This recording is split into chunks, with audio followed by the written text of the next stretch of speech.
Good evening, and welcome to this another edition of your favorite Thursday evening program, Uplift with Sion Marshall. Now, if you hear me and I sound a little nasal, please forgive me, but it has to do with the fact that the weather has been just the most unpredictable. It would start at 18, 19 degrees, and before you know it, it's down at 14. And so, yeah, but that is not going to stop this program, Uplift with Sion Marshall, which begins right now.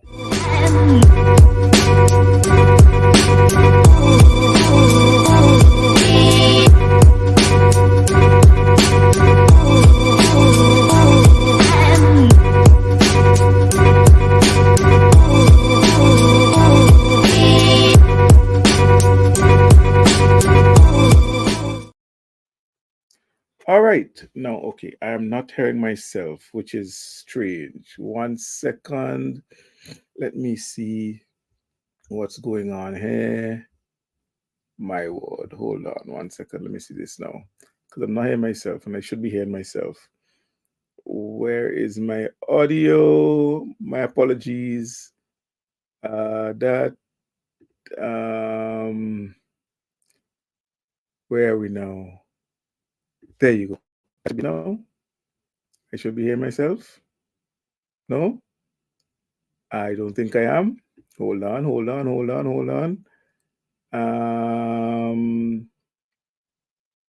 I should be hearing myself. Let's see this now. Uh, okay, yes, I'm hearing myself. Yes, good.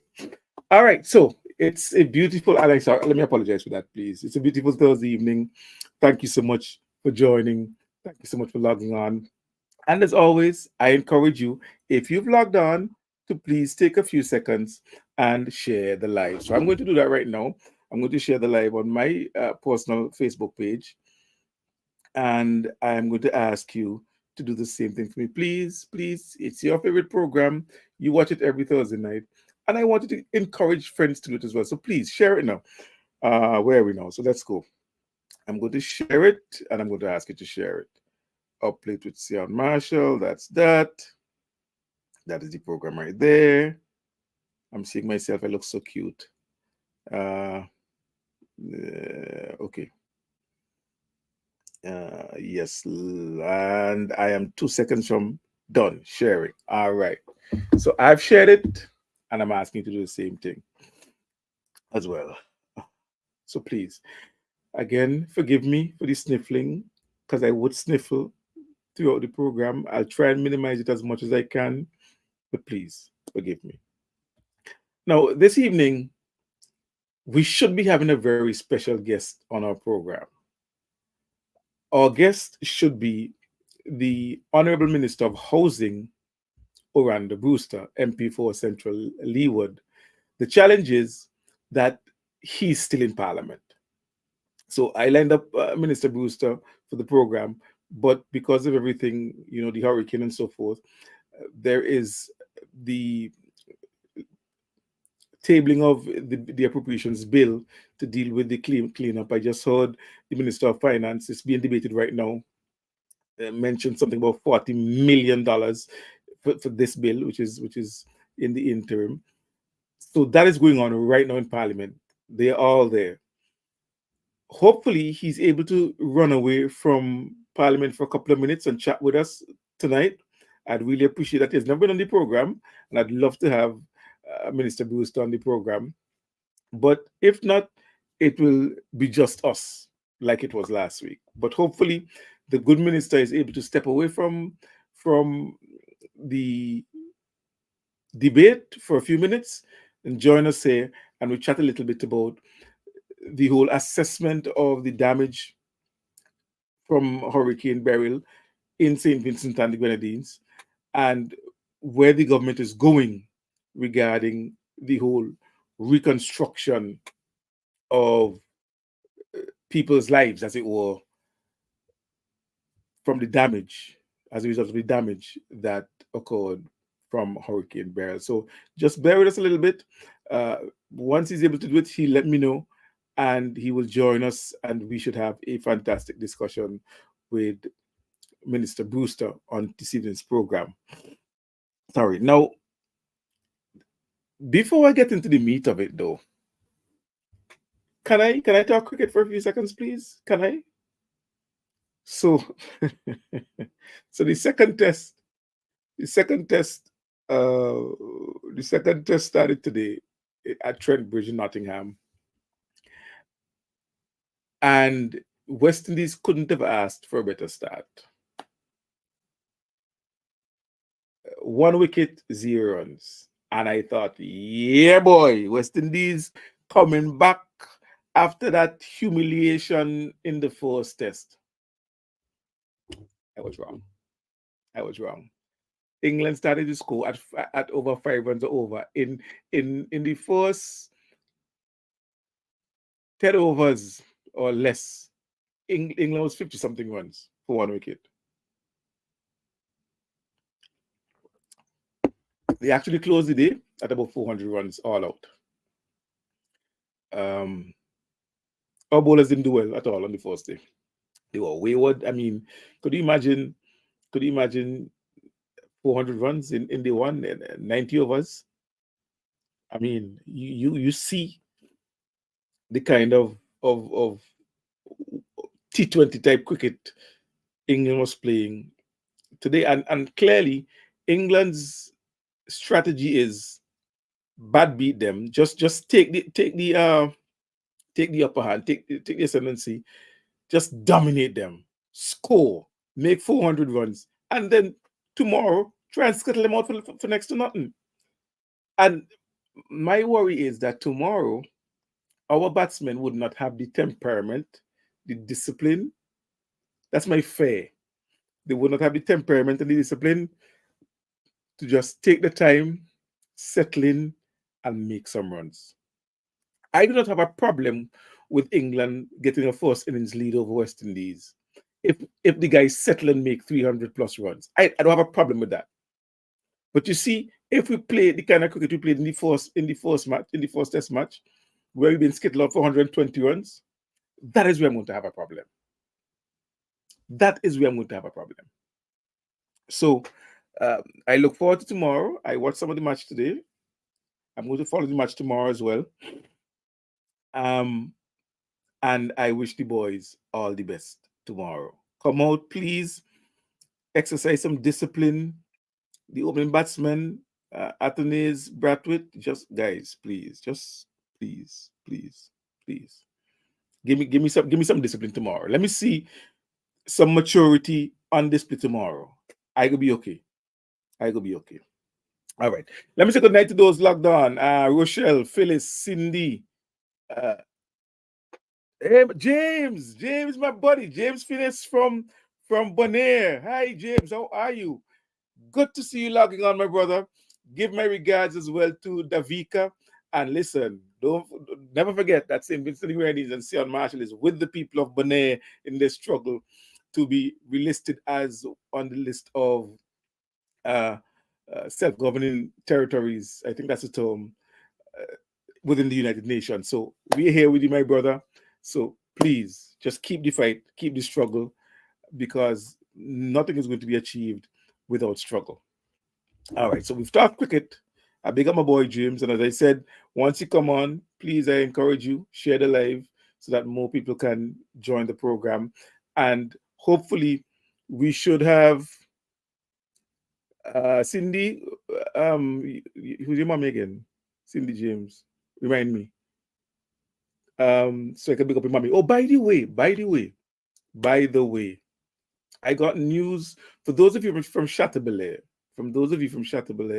who are watching the live, who may be living overseas and haven't heard. I got news this morning through my mother that somebody I grew up known as Richie Garden, passed away today. Richie is one of those iconic figures of transportation in North Leeward. You know, when you had the wooden buses, My Way, the bus for the gardens that Richie drove for years and years and years and years transporting people and goods to and from Kingstown. He has passed.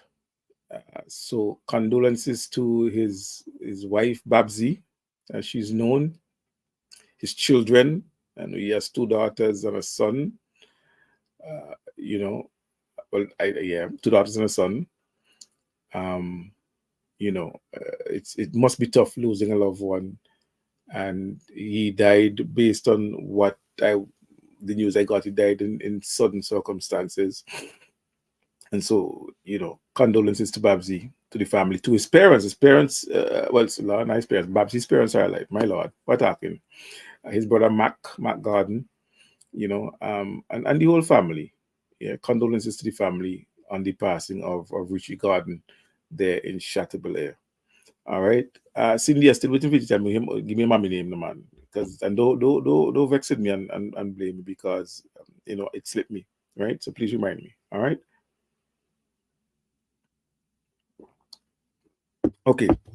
So currently in the Parliament, the debate on the appropriation bill that would aid the recovery recovery after the passage of Hurricane Beryl is being debated. As we speak right now, the Minister of Finance who tabled the bill is leading the debate. He has, I think, an hour and a half to speak. I doubt he'd use that time. And I mean, it's already after 9 in St. Vincent and Grenadines. So if he's to speak for an hour and a half and other members are to contribute and then there's to be a wrap up, chances are that they would be in the Parliament well up to midnight. Uh, but hopefully, Minister Brewster, the Minister of Housing, who will be leading that campaign of rebuilding through his ministry, would be joining us shortly and would have a little conversation with us about what is going on currently in the Parliament and also where things are and where things should be going in the immediate term and in the medium term. Of course, this is going to be a long process. Things aren't expected, excuse me, by a snap of the finger to return to normal by tomorrow or the day after. So we expect that there would be uh, a lengthy process going forward. We expect a lengthy process going forward, but at least we would love for him to join and give us an idea of what the immediate plans of the government are and what are some of the medium term plans as well of the government. Um, so we hopefully we hope and pray, we wish that he does find a few minutes to just step aside from the debate discussion, join us here and have a nice chat with us on tonight's program. Now, Minister Brewster is accustomed to this type of thing because he is the minister, very young minister. Remember, he is a first-time minister. He won the elections for the constituency of Central Leeward in the 2020 elections, and he was given a very sizable portfolio, which includes at the time the Ministry of Housing. And then you know what happened in 2021. We had Lasso Frere, and from the eruption of Lasso Frere, you had a significant housing program being built, being rolled out in the north of the country. You've had close to 70 houses up in North Windward, and you have houses in North Leeward as well. And these projects, in terms of North Windward, there were three different projects. There was the first one in Orange Hill, then there was a second on the as we say at home, on the low side. There was a second one in Orange Hill on the top side, as we say, and then there's a third one in Sandy Bay. All right. So Minister Brewster is used to the responsibility of carrying out these housing projects in moments of disaster. So he's as although he's someone with just about 4 years, just under 4 years of cabinet and ministerial experience, he has shouldered this type of responsibility before, and so by now he has a much better handle on where things are and how things should go. Of course, he has a team both at Braxton and the ministry itself of individuals, of trained experts, engineers, and so forth, who would advise and guide. And so he's not left alone to fend for himself.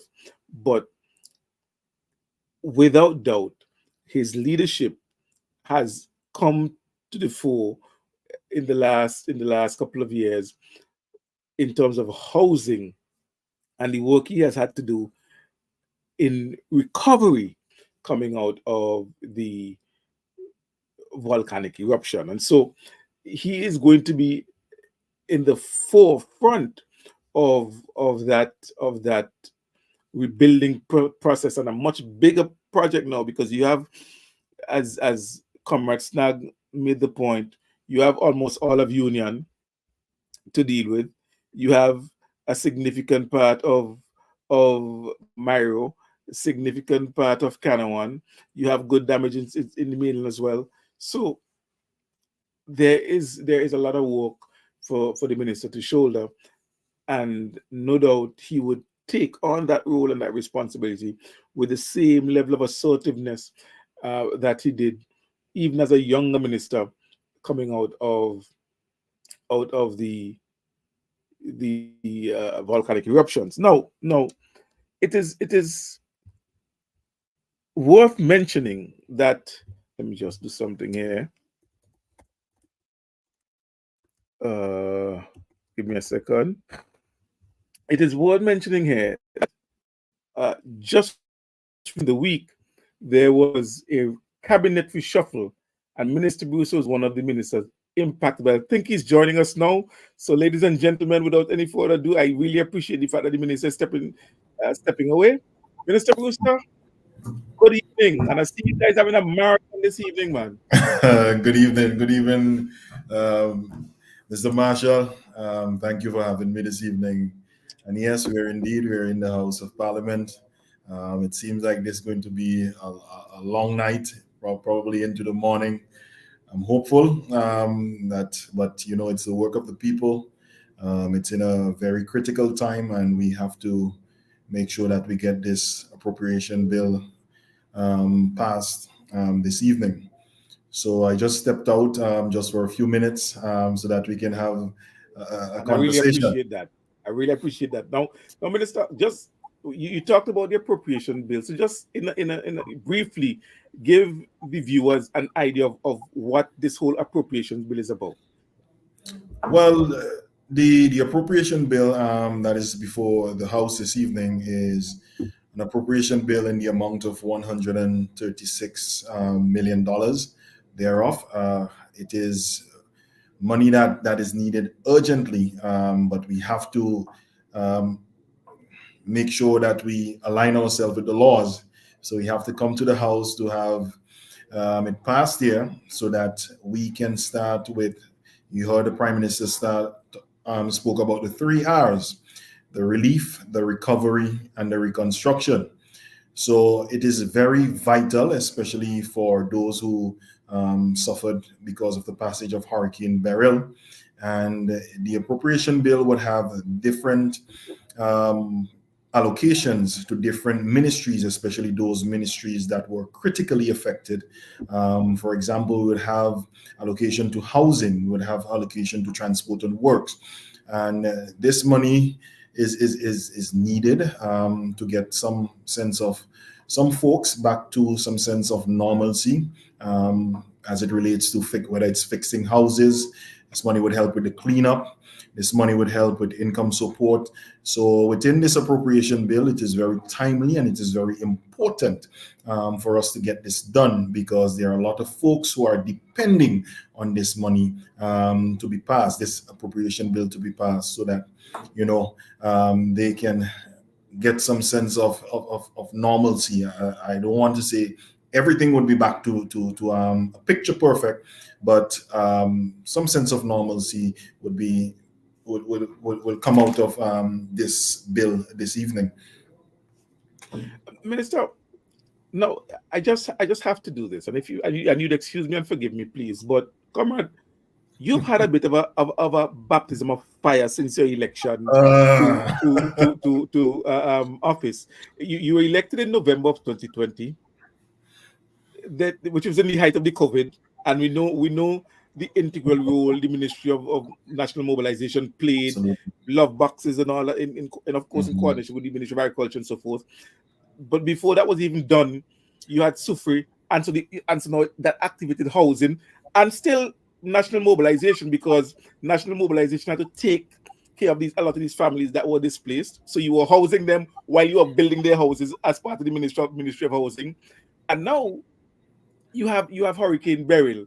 I mean, what has your I mean, this is like it has been a baptism of fire for you into politics. Well, well, How would you describe the experience so far, Minister? well. If you will allow me to reintroduce myself, as I would say, you know, I when I got elected in 2020, it was in the, we were just dealing with the COVID, and you know how that went. We after COVID, we had the eruption of La Frere. But a lot of folks are missing that after La Frere, we had Hurricane Elsa, Yeah, Elsa. and then we suffered from Tropical Storm Brett, and now we have Hurricane Beryl. But I've never been daunted by the work. I think at the time, the ministry was essential, especially the aspect of mobilization. Let's not forget, we had to create some unique ways of making sure that we deliver the necessary supplies to those who are in need. Let's not forget that it is we came up with the bank card system as a result of COVID, because we could not allow persons to line up to receive payments and all that. So we did tremendous work. We had to track down the families that were displaced. The Ministry of National Mobilization, mammoth work. We had to deal with the food packages, making sure that folks were Yes, fed. yes, And, yes. and, and like you said, all this while we are doing reconstruction from Lassa Frere, reconstruction from those that were damaged from Hurricane Elsa, a tropical storm breath, and now Hurricane Beryl has compounded the issue, and the ministry now, because the focus now, because I'm telling you, I visited the Grenadines firsthand, Hmm. Myro, Canawan, Union Island, and we did a flyover to some of the other islands, and the devastation is huge.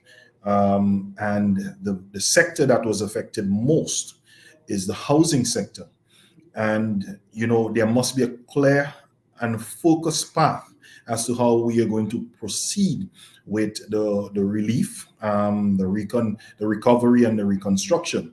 And it has never been, a hard task for me. I have excellent persons within the Ministry of National Mobilization, but what I must say, Comrade Marshall, we have to strengthen a lot of our mechanisms, especially in housing. And you would hear, I would present tonight on housing, and some of the initiatives that we have to make sure that we implement moving forward with the whole housing rehab programs and reconstruction.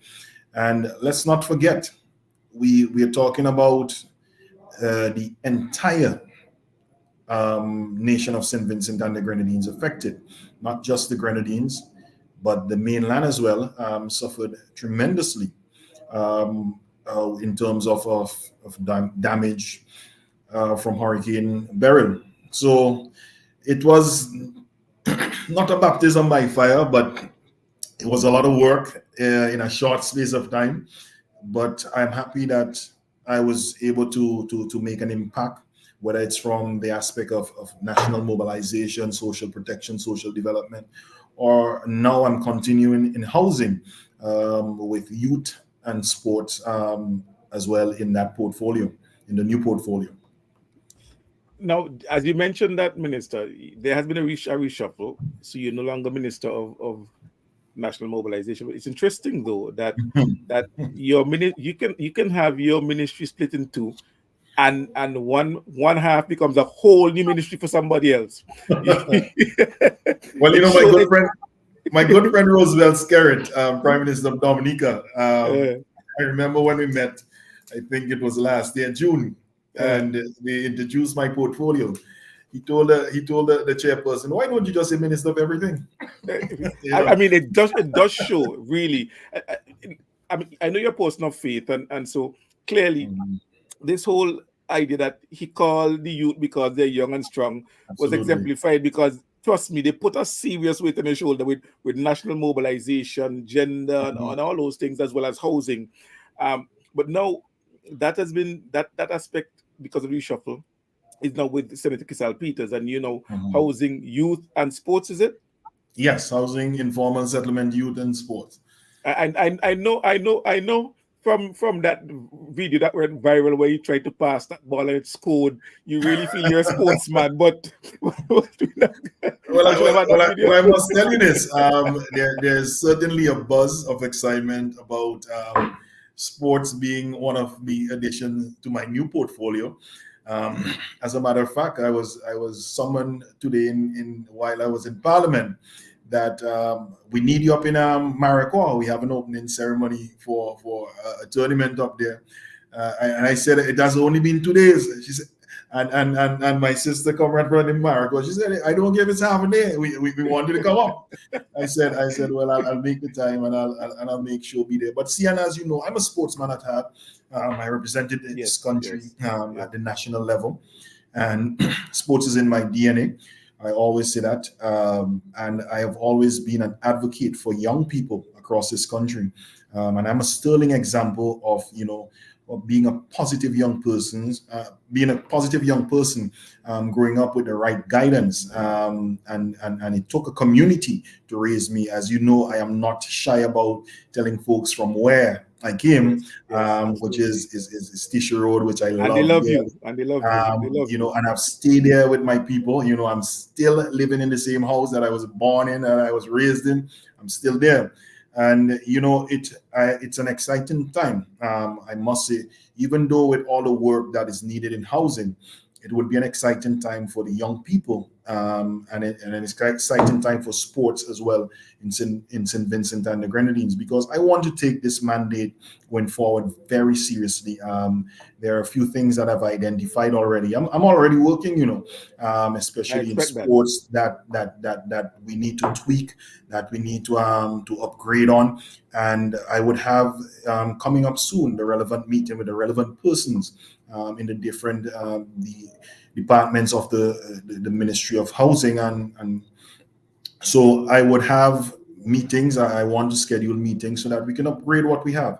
See, and we have made some significant strides and advancement in sports here in St. Vincent.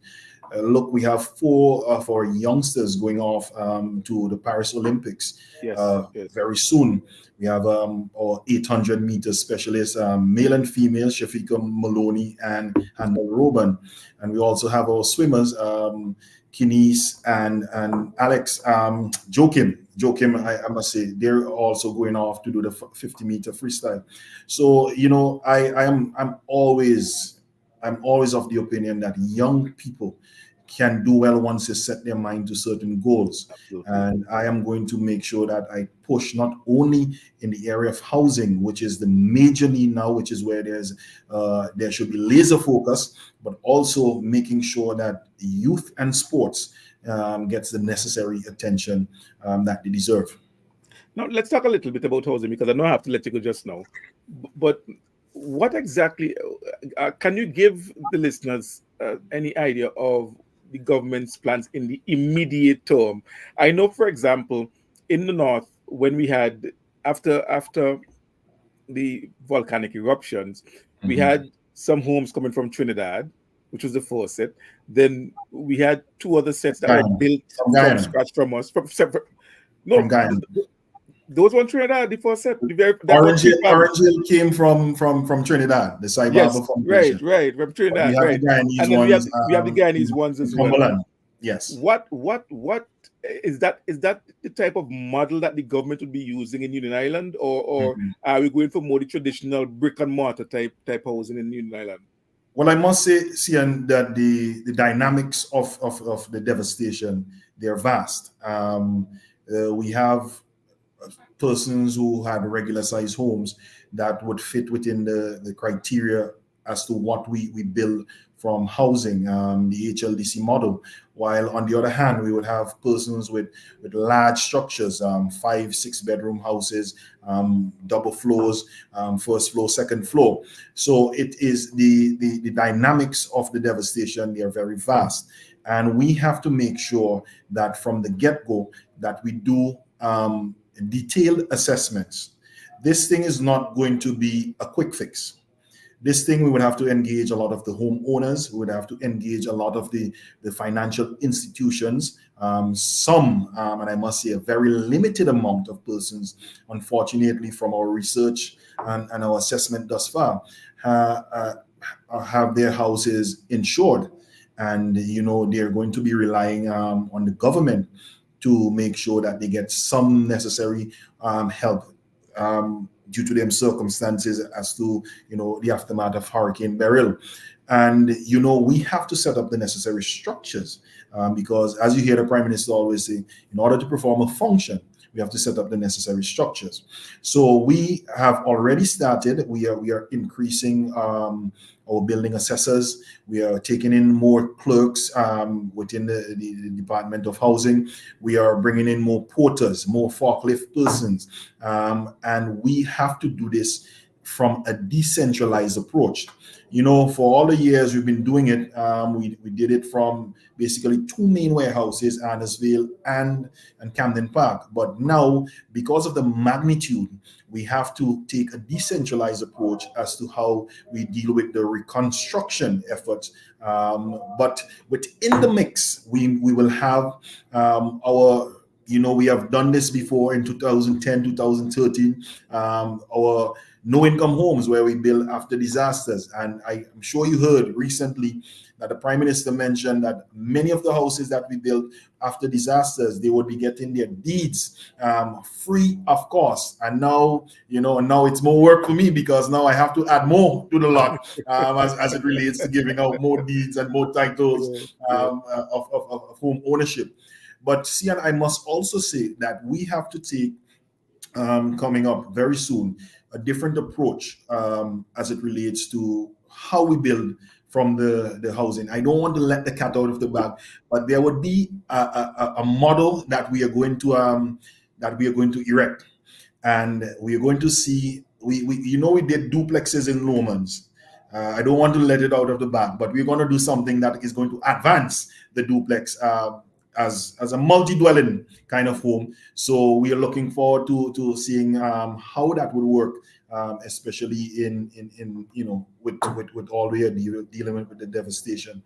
But I must say, preliminary numbers, we are looking at a significant sum in housing, and I don't want folks to think that we're going to get all of this work completed within this year, because we're looking at close to $400 million worth of damage to the housing stock. That's preliminary estimates, and we don't know whether that number would increase or whether it would decrease as we go along with the estimates.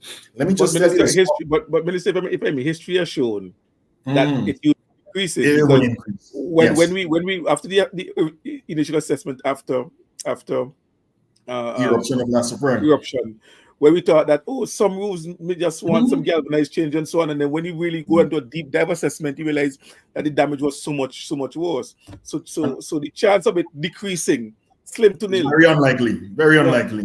Yeah. But I must flag this as well, because and it's something that really warms my heart. I asked my team from housing to do a quick assessment of most of the homes that we build, that we call the low income homes, or those that were built under the Life to Live.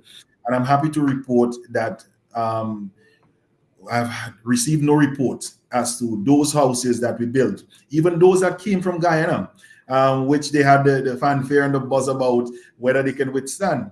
Those didn't sustain any damage. Our regular Lives to Live, and it's a matter of doing quality work And Yes. I emphasize my assessors to make sure that they work closely with our contractors to make sure that the work that they produce is very substantial and it's above par. So we are even though we are dealing with the devastation, there's still some positive that is coming out that many of our houses that we build from the Lives to Live project, from the HLDC model, the low income homes, there we still can say that they were properly built, as compared, because I can tell you this, one of the things that I saw firsthand in the Grenadines, is the grade of the material that was used, because sometimes some of these materials are not purchased on mainland St. Vincent. They come from neighboring islands and so on and so forth. And so the grade of the material used, some of them were very below the average, or what we would sell here in mainland. So and again, the Grenadines took the brunt of it. So they were dealing with a lot more storm force winds, while mainland, but don't be confused. Mainland has sustained a lot of damage. Huh? Yes. There I has was been a told that. lot of damage on mainland as well.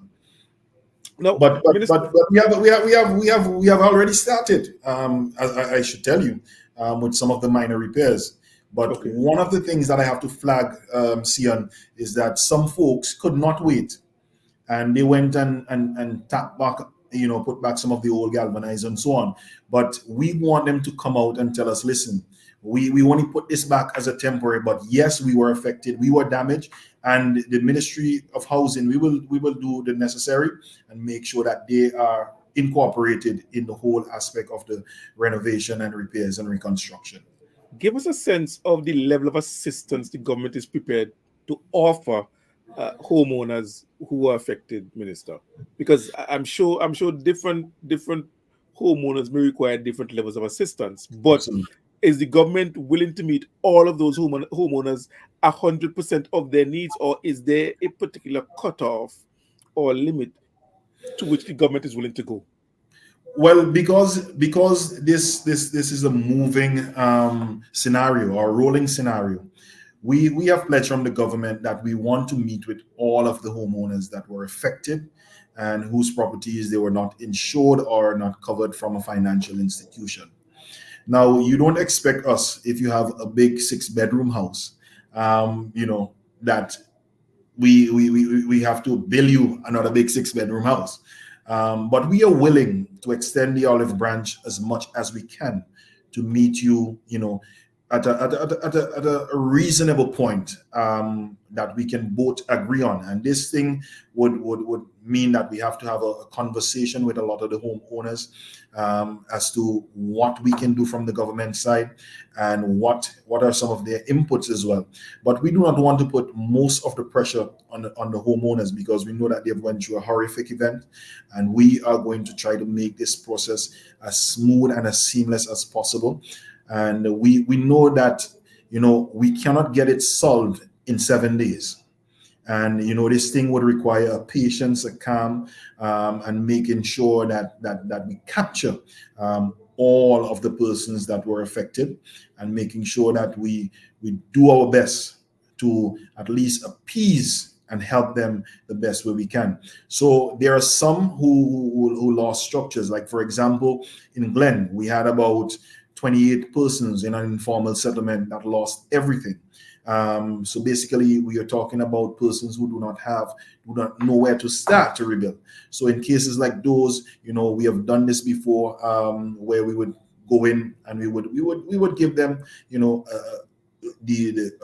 help that they need, in constructing their homes, because we know that their poverty, their line, they're in the class of the vulnerable, those who are marginalized and so on. So there are different dynamics and different aspects as it relates to the reconstruction effort. So I'm telling you this, that yes, we are going to meet with all of the persons affected.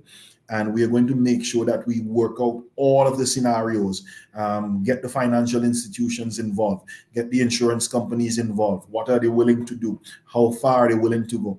And we, from our end of the government, listen, Sian, this government, one of our tenets is that housing is a basic human need.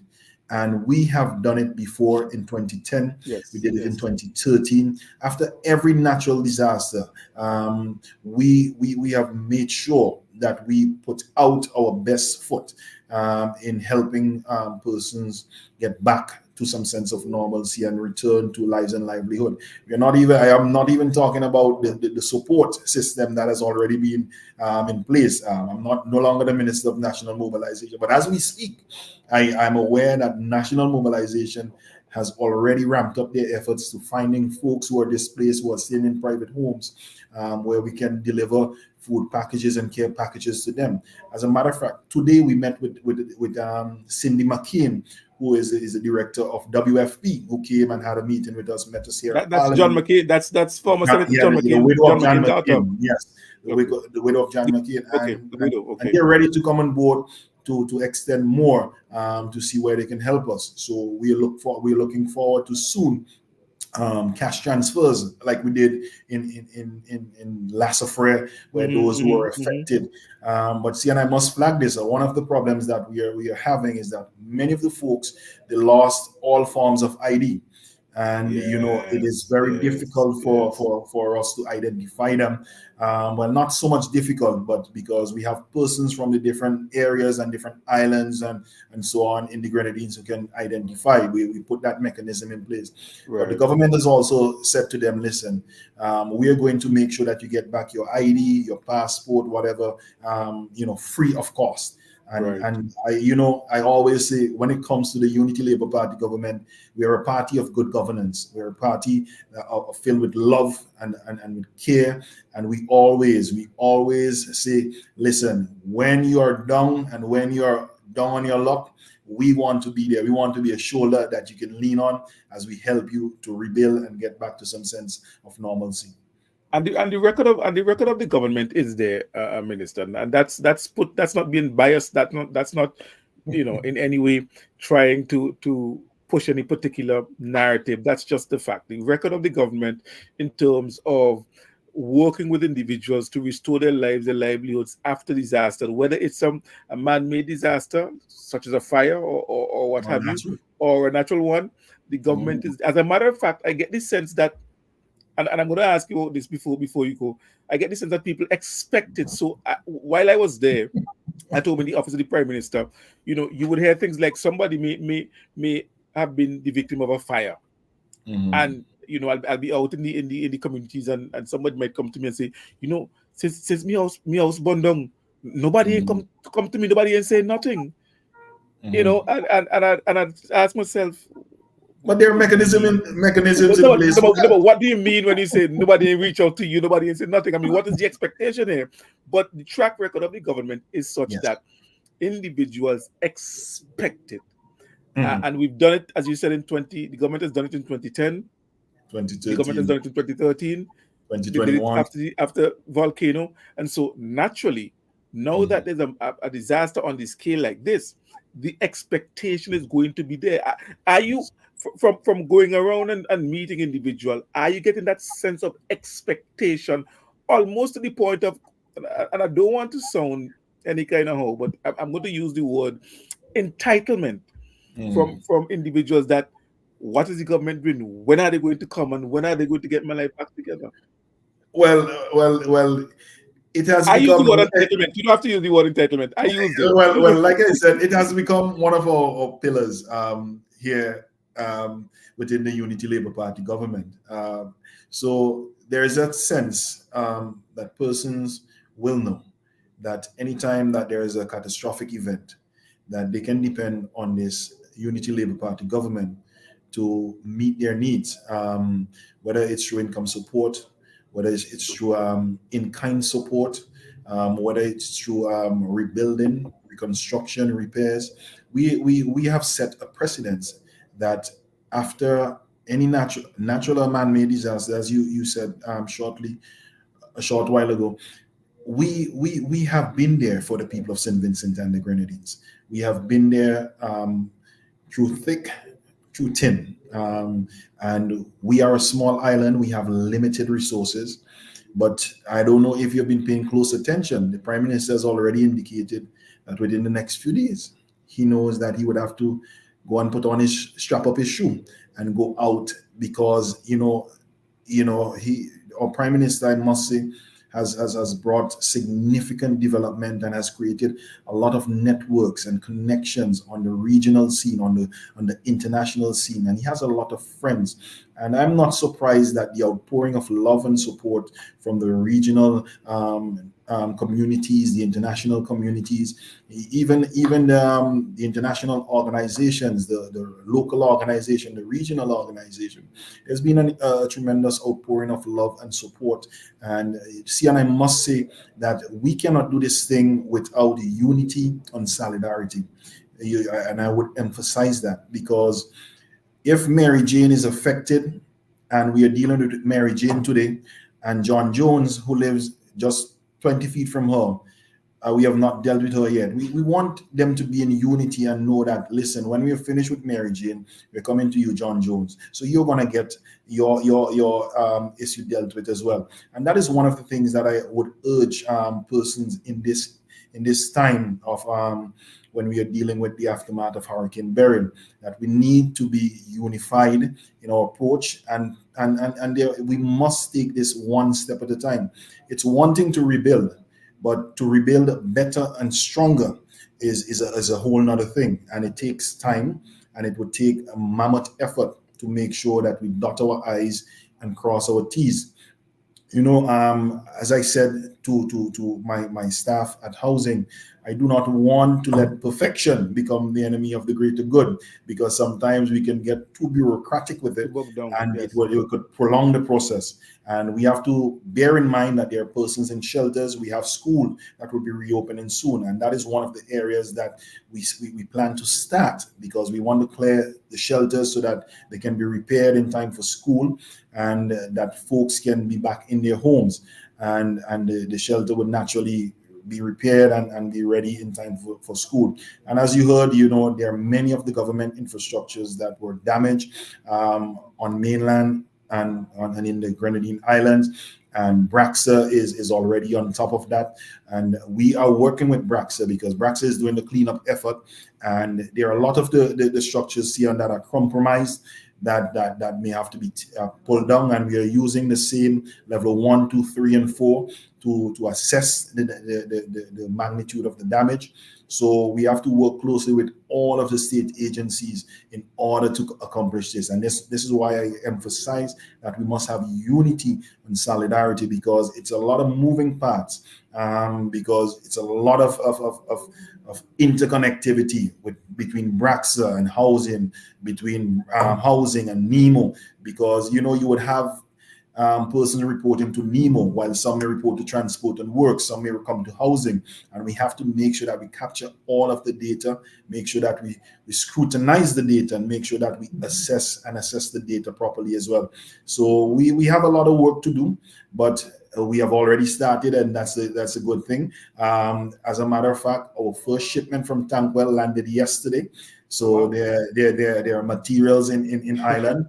Let me warn you now. Well, let me warn you, because in 20, I remember, Minister, in 2010, when after Thomas, when we were able to ship from Tankwell in a very, very quick sense, there was a criticism that was set up before the storm. No. There was that. So we had. I remember, because I was on radio that time when I was saying, so hold on. So PM ordered the thing from Tankwell, set up that, then created the storm, Thomas, and then have it. I mean, the level of conspiracy, but it just goes to efficiency and the way the government is able to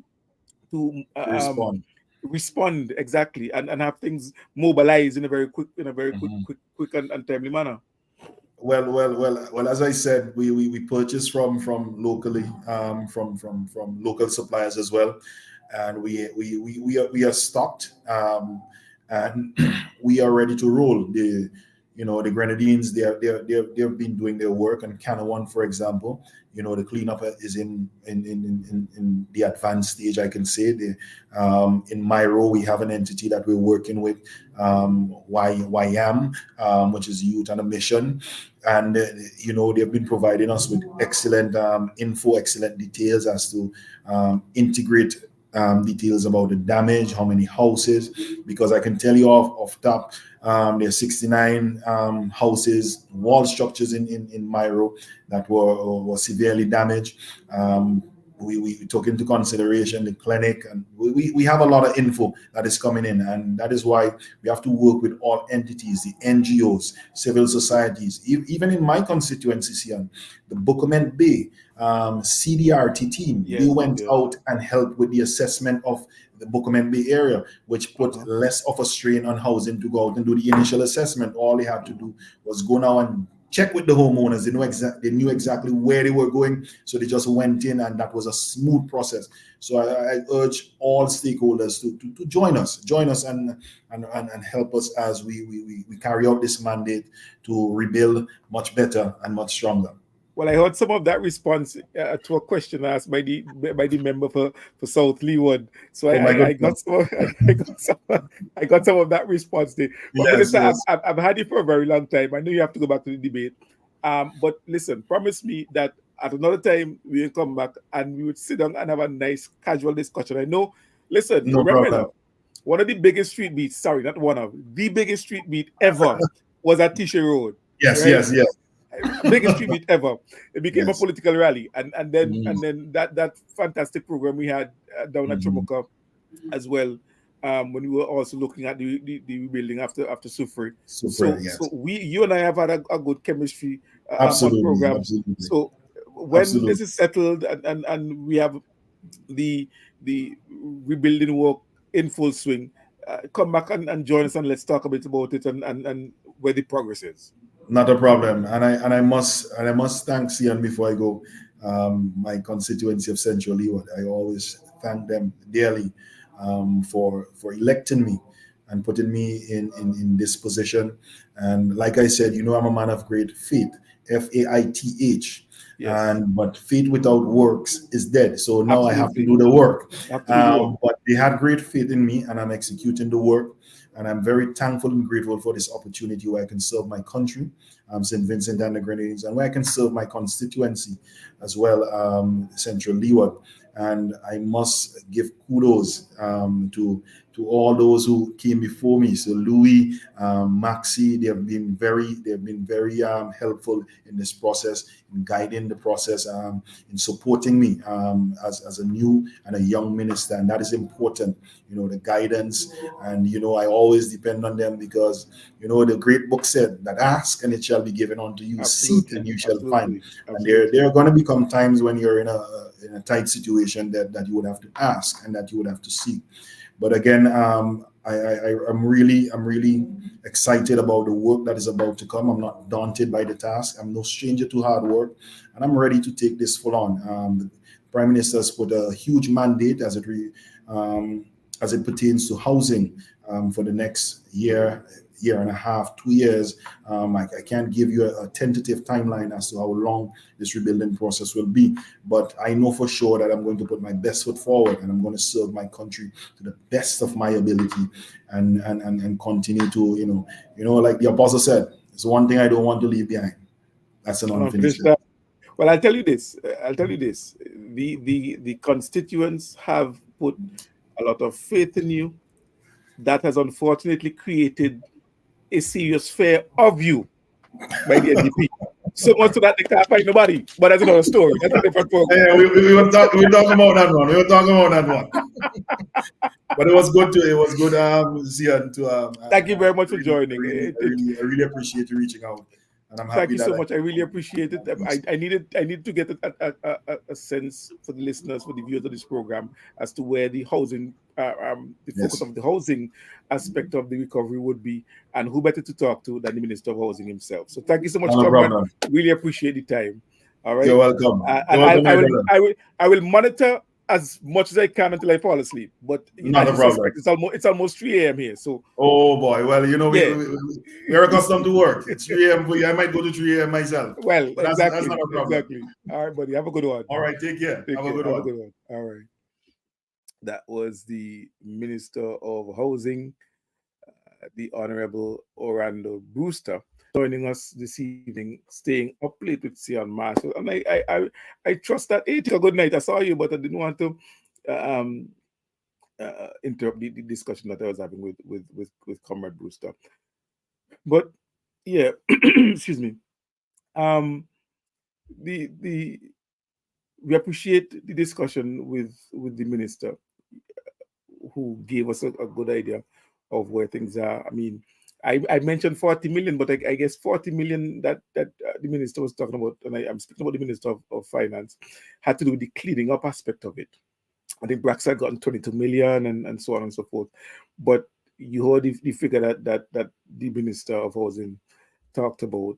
You talk about over 100 and something $1 million, which is this appropriation bill, and overall the level of damage to housing stock is over $400 million. So naturally, it would require different levels of assistance to different um, different homeowners. Some of them may have may receive 100% assistance. Some may receive 60% assistance. Some receive 40% assistance, depending on the individual need. It would be impractical for anyone to expect that the government will come and rebuild everybody's house, or be 100% responsible for everybody. There may be individuals who have the means to be able to go back to the bank and finance some of their project, and so the government can meet those individuals uh, to an extent. And then there are those whose circumstances would warrant, because of their level of vulnerability, would warrant complete assistance from the government, 100%. And so you understand that. But the truth is, and as was mentioned by the minister, we can expect the government of St. Vincent and Grenadines, led by Dr. Gonzalez, and I say this because unless anybody who's listening to me can correct me, and I'm always open to correction, but I don't think we've ever had this type of response from any government in the past.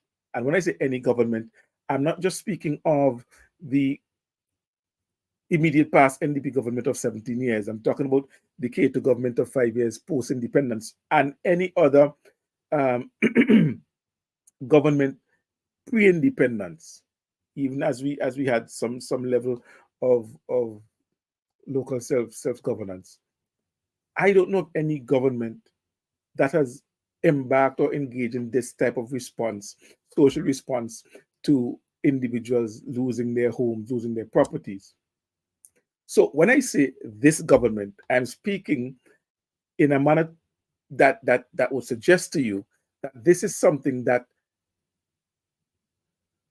I don't want to say was started, but was brought to the level that it is, where the government accepts the responsibility to restore, as the minister said, housing being a basic human right. And so you restore homeowners, especially those most vulnerable, and beyond restoring those who do not have, ensure that they have. And that's why you have no income homes and life to live program and so forth. This government is the government that has done that, and our people have become, in my view, expectant of that response. And so that track record is there, and it's something that people depend on, people rely on. And so those Vincentians, whether they're resident on St. Vincent, on Beckway, Union, Canoan, Myro, where have you, there is a level of expectation that, hey, my government, the government of our country, is going to come through for us. Is that a good thing? I think so. I think so. All right. Well, with that, we've come to the end of another fantastic program for another Thursday evening. Thank you so much for joining. Uh, Continue to share the program, continue to promote the program. Put it on a page so that the people who interact with your page can see it and get a sense of what we do every Thursday night here. Until next week, Thursday night, God's willing, when I am back with you. And hopefully by then I'm feeling better and the fresh cold gone. But I'm back with you with another edition of this program. This is Marsha saying, have yourself a fantastic Thursday night and see you next week. I'm gone.